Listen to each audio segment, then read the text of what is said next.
Allahumma salli ala Sayyidina Muhammad ibn Abdillah wa ala alihi wa sahbihi wa man tabi'al huda ila yaumil qiyamah. La ilaha illallah, la mawjuda illallah, la ma'buda illallah, la matluba illallah, la maqsuda illallah. Bismillah tawakkalna ala Allah, la hawla wa la quwwata illa billah. Astaghfirullahal azim, astaghfirullahal azim, astaghfirullahal azim wa atubu ilaih. Qala Nabi sallallahu alaihi wasallam, man shoma ramadhana imanan wa ihtisaban ghufira lahu ma taqaddama min dhanbi. Hadirin yang dimuliakan Allah Subhanahu wa taala, kita berada di bulan Ramadan di mana kedatangannya membuat kita rindu, dan ketika kita bersama kita merasakan syahdu, dan ketika ditinggal nanti tentu kita akan merasakan pilu. Begitulah rasanya bagi orang-orang yang beriman yang terpanggil oleh Allah, ya ayyuhalladzina amanu, sebagaimana dalam ayatnya. Hadirin yang dimuliakan Allah Subhanahu wa taala, baiklah, pada kesempatan ini kami ingin menyampaikan tema atau judul, ya, hidangan istimewa Ramadan. Hidangan istimewa Ramadan. Yang dimaksud hidangan di sini adalah suguhan dari Allah atau pemberian dari Allah di bulan Ramadan yang tidak disuguhkan pada bulan lain, begitu. Katakanlah seperti hidangan yang istimewa atau yang spesial, begitu. Baiklah, di sini kami sampaikan hidangan istimewa Ramadan sekitar ada 10 macam, ya. Yang pertama adalah ditutupnya pintu neraka. Yang kedua, amalan sunat diganjar wajib. Yang ketiga, setiap amal baik dilipat gandakan 70 kali lipat, bahkan lebih. Yang keempat, setan dibelenggu. Yang kelima, dirindukan bidadari surga atau dirindukan surga, begitu. Yang keenam, ada kasih sayang yang lebih dari Allah. Yang ketujuh, ada ampunan yang dipermudah oleh Allah. Yang kedelapan, yaitu ada jaminan kemerdekaan neraka, atau disingkat ini jadi JKN mungkin, ya, jaminan kemerdekaan dari neraka. Yang kesembilan, ada malam Lailatul Qadar. Yang ke-10, dikabulkannya doa, artinya dipermudah pengkabulan doanya. Yang ke-10 ini mungkin sudah pada kita tahu atau sudah kita dengar atau mungkin sering mendengar, di mana semuanya ini adalah betul-betul suguhan atau hidangan istimewa dari Allah bagi hamba-hambanya yang mau berpuasa, begitu. yang mau berpuasa. Satu kali lagi, satu ditutup pintu neraka. Ini konteksnya nanti di akhir akan tersambung ya. Yang kedua, amalan sunat diganjar wajib, artinya ibadah sunat dihargai wajib begitu kan. Jadi tentang pahala di bulan Ramadan tidak ada pahala sunat, tapi pahalanya menjadi pahala wajib begitu. Bayangkan. Nah, sebelum berlanjut, ada baiknya kita cari tahu kenapa Allah sampai begitu melimpahkan banyak keistimewaan itu gitu. Mencek orang mah bro-broan gitu kan. Kenapa Allah sampai bro-broan gitu kan? Barang berek di bulan Ramadan ieu ka hamba-hambana. Jawabannya karena puasa itu berat. Puasa itu berat. Makanya Allah memberikan semacam rangsangan atau pangbibita lah. Tapi lain bobodohan, pangbibitanya nih mah buruh, ngeneng-ngeneng buruh supaya naon, supaya anu terasa berat teh jadi ringan gitu, jadi ringan. Iya, bagaimana tidak beratnya, harus lapar, harus mengalami haus. Makanya jangan heran jika saudara-saudara kita masih ada yang belum siap untuk berpuasa ya. Mereka masih belum bisa berpuasa. Dia makan di siang hari, ada yang merokok, bahkan mungkin sudah tidak terasa lagi merokok di jalan, itu kan di mana. Apakah mereka tidak kuat? Bukan. Kuat. Buktinya dia berjalan, bahkan lari, bahkan bicaranya keras gitu kan. Jadi kuat. Itu kan. Yang tidak kuat apanya adalah jiwanya, keimanannya. Kenapa? Karena berat itu. Nah, maka Allah memberikan berbagai keistimewaan pemberian ini untuk merangsang gitu, untuk membuat daya tarik bagi hamba-hambanya gitu. Yang 10 ini tentu saja ini sangat berharga luar biasa dalam kehidupan kita manusia yang akan hidup di dunia dan di akhirat. Sangat membutuhkan yang 10 ini adalah. Baiklah saudara-saudara sekalian, kita lanjut. Yang keempat adalah ada setan dibelenggu, ada dirindukan surga. Ya tentu saja bidadarinya pun merindukannya. Kapan ya bangsa manusia yang berpuasa kesini gitu kan, bertemu dengan mereka gitu kan. Dirindukan orang yang berpuasa itu.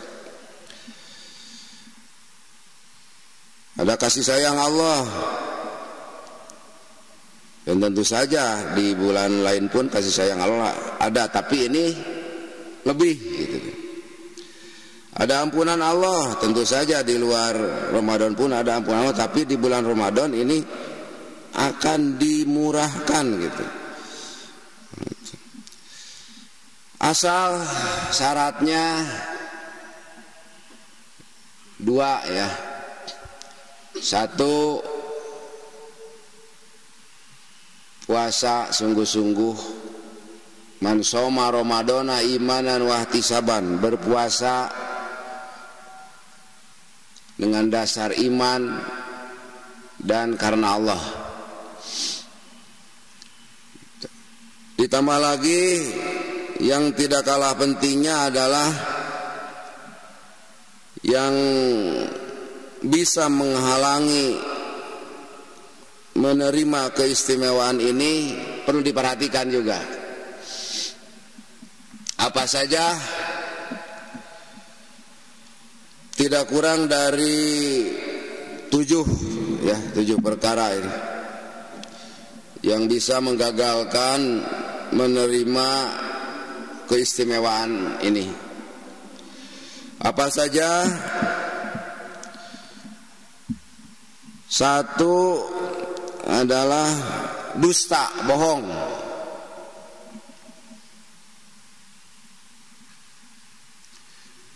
Yang kedua adalah ghibah, menceritakan keburukan orang. Yang ketiga namimah, apa itu? Menghasut, mengadu domba, mengeluarkan kata-kata atau ngobrol yang sifatnya menghasut atau ngahucuhkeun cek sunama gitu kan, supaya gelut, supaya pasea, supaya perang.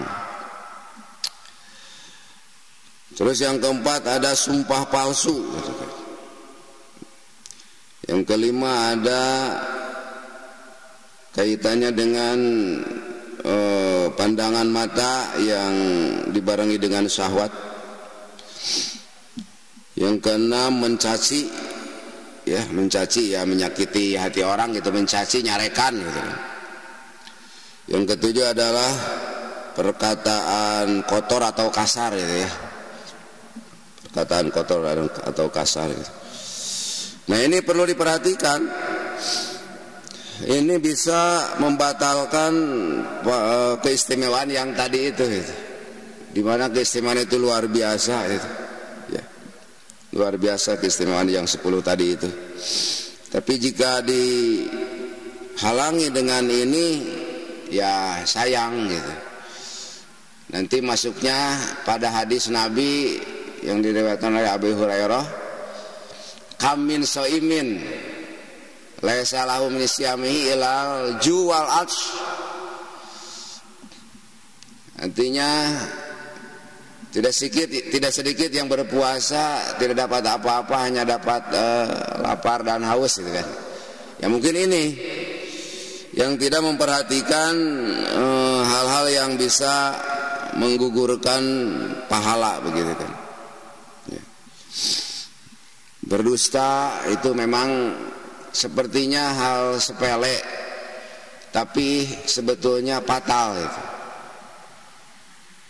Bahkan bohong ini bisa dimasukkan terhadap semacam bibit gitu. Bibit apa? Bibit kejahatan gitu. Pernah ada satu riwayat di zaman Rasulullah SAW, ada orang yang mau masuk Islam. Orang itu tentu saja orang katakanlah semacam preman begitu kan. Dia biasa berzina, mabuk atau judi begitu kan biasa. Mau masuk Islam, bagaimana ya Rasul? Kebiasaan saya begini. Kata Rasul, masuklah pada Islam kalau memang kamu tertarik dengan Islam. Tapi saya kebiasaannya begini. Masuklah dulu. Jadi tidak apa-apa, saya masih keadaan begini, tidak apa-apa. Tapi hanya satu nanti, apa itu? Yaitu kamu tidak boleh berbohong. Hanya satu, iya itu. Singkat cerita masuklah Islam. Ingat, pesan Nabi hanya satu, jangan berbohong. Berjalanlah waktu. Cuman satu, tidak boleh bohong. Terasa ringan rasanya gitu. Akan tetapi ketika dia akan melakukan hal-hal yang buruk seperti tadi itu, pasti itu dibarengan dengan bohong biasanya gitu. Ditanya mau kemana kamu, biasanya mau main ke sana, kan berbohong itu, padahal mau mencuri gitu kan, atau mau mabuk gitu kan, atau mau berjudi gitu kan. Jarang ada orang ditanya mau kemana kamu? Rek mabok lah, mau gitu. Atau rek maling, iya, maling bebeja itu kan. Akhirnya bagaimana? Akhirnya dia tertegun. Aduh, saya tidak boleh berbohong, ini bagaimana? Akhirnya tidak jadi. Mau maling dia tidak jadi, mau berzina dia tidak jadi, karena tidak bisa bohong. Nah, seperti itu gambarannya. Akhirnya apa yang biasa dilakukan, keburukan yang biasa dilakukan oleh dia, akhirnya semuanya tidak bisa dilakukan itu kan. Luar biasa ini bohong. Ketika bohong dihentikan, maka bisa berhenti kejahatan-kejahatan lainnya. Nah, makanya di sini kita berpuasa bohong, gitu kan. Kita puasa bohong, gitu kan. Bukan puasa bohongan, tapi berpuasa dari bohong, gitu kan. Dimana ya kita sama-sama rasakan lah. Saya pun manusia, pasti kadang-kadang bohong itu seperti apa ya? Seperti hal yang sepele gitu. Nah, maka ketika puasa kita berusaha jujur apa adanya. Jujur apa adanya. Kita dengan istri semuanya jujur lah. Jujur. Dari mulai mau kemana, sebutkan saja sekarang mau ke sana, itu kan mau ke sana itu. Biasanya kalau ditanya mau kemana, ya rek ulin kadinya, gitu kan. Rek ulin pada hame rek naon gitu kan.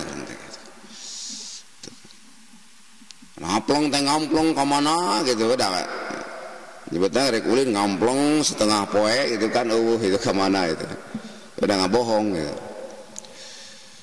Hal keuangan pun sama itu kan. Ketika ditanya dapat uang berapa, cuman segini, padahal banyak hal itu hal kecilnya gitu kan. Lebih-lebih hal besarnya. Hal besarnya seperti apa ya, mungkin maaf ya, seperti punya 2 istri begitu kan. Itu kan, yang satu itu disembunyikan gitu kan. Sehingga istri yang pertama itu tidak tahu gitu. Tidak tahu bahwa dia punya istri lagi gitu. Nah, maka jika puasanya ingin mendapatkan keistimewaan-keistimewaan yang tadi, maka jujurlah. Jujurlah. Artinya di keluarga itu jangan ada dusta itu ya. Jangan ada dusta di antara kita gitu kan, istilah keren yang itu, istilah umumnya. Kenapa? Sebetulnya ini untuk pembentukan jiwa kita, untuk ketentraman kita yang sesungguhnya sebetulnya gitu ya, terbebas dari bohong itu. Kenapa? Karena bohong itu adalah membuat hati kita tidak tenang sebetulnya. Kenapa? Karena ada yang disembunyikan gitu. Selama kita punya kebohongan, maka selama itulah hidup kita tidak akan tenang. Sebaliknya akan tenang ketika tidak punya sesuatu yang disembunyikan. Itu makanya Allah sebetulnya sayang pada kita gitu, untuk segera mendapatkan kebahagiaan hidup dunia.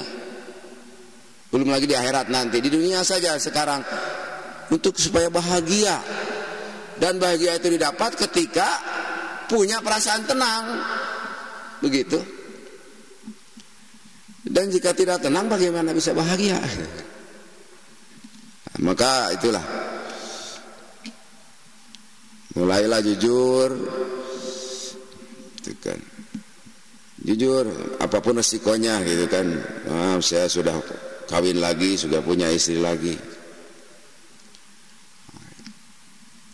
Memang resikonya pasti, tapi setelah itu nanti akan terbuka jalan yang lebar, akan terasa meskipun menerima resiko harus ada masalah atau pasya gitu kan, tapi hati bisa mulai tenang. Kenapa? Karena sudah membuat keterbukaan, kejujuran itu kan. Sebaliknya kalau tidak begitu akan sampai kapan gitu kan, membawa perasaan tidak tenang. Belum lagi nanti anak punya anak, itu kan harus tahu anak sama anak, anak dari istri pertama dan kedua itu harus tahu. Kalau tidak tahu nanti bagaimana kalau anak sama anak berpacaran terus nikah itu kan, karena tidak saling tahu. Belum lagi nyambung pada bab warisnya nanti gitu kan. Itu banyak ininya, masalahnya ke depannya ketika kebohongan itu disembunyikan. Itu salah satu contoh ya. Kita kembali. Perhatikan yang 7 ini ya, untuk meluluskan keistimewaan tadi supaya bisa didapat. 1, berbohong. 2, gibah. Gibah itu yang menceritakan kejelekan orang.